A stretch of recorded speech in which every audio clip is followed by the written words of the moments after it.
আগামী এক সপ্তাহ ইউক্রেনে কোনো হামলা রুশ বাহিনী চালাবে না বলে জানিয়েছেন যুক্তরাষ্ট্রের প্রেসিডেন্ট ডোনাল্ড ট্রাম্প। এ ব্যাপারে রাশিয়ার প্রেসিডেন্ট ভ্লাদিমির পুতিন তাকে প্রতিশ্রুতি দিয়েছেন বলেও দাবি করেছেন তিনি। গতকাল বৃহস্পতিবার ওয়াশিংটনে মার্কিন মন্ত্রিসভার বৈঠকে উপস্থিত ছিলেন প্রেসিডেন্ট ট্রাম্প। বৈঠকের পর সাংবাদিকদের সঙ্গে মত বিনিময়কালে তিনি বলেন, ইউক্রেনে আগামী এক সপ্তাহ কোনো হামলা চালাবে না রুশ বাহিনী, কারণ সেখানে মারাত্মক শীত পড়েছে।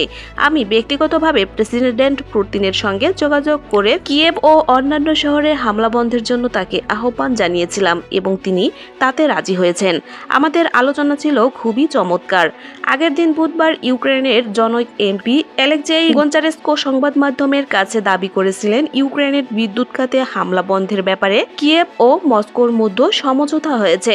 বৃহস্পতিবার ট্রাম্প সাংবাদিকদের সঙ্গে মত বিনিময়ের কয়েক ঘন্টা আগে রাশিয়ার প্রেসিডেন্টের সরকারি বাসভবন ও দপ্তর ক্রেমলিনের প্রেস সেক্রেটারি দিমিত্রি পেসকভের সঙ্গে যোগাযোগ করেছিলেন সাংবাদিকরা, তবে তিনি কোনো মন্তব্য করতে রাজি হননি।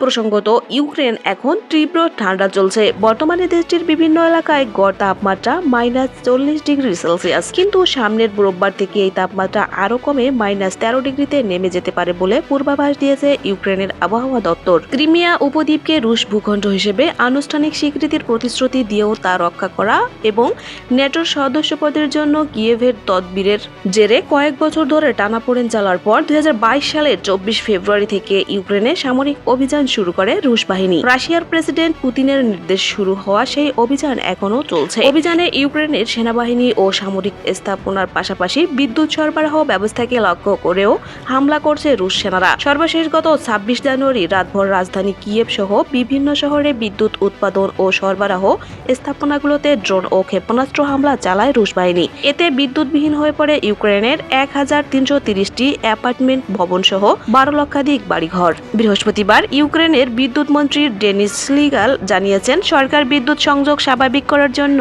নিরলসভাবে কাজ করছে, তবে এখনও 10 লাখের বেশি বাড়িঘর বিদ্যুৎ সংযোগ বিচ্ছিন্ন অবস্থায় রয়েছে। এতক্ষণ সাথে থাকার জন্য ধন্যবাদ। অনুরোধ থাকবে চ্যানেলটি সাবস্ক্রাইব করে বেল আইকনে ক্লিক করুন এবং মতামত কমেন্টে জানাতে ভুলবেন না। আল্লাহ হাফেজ।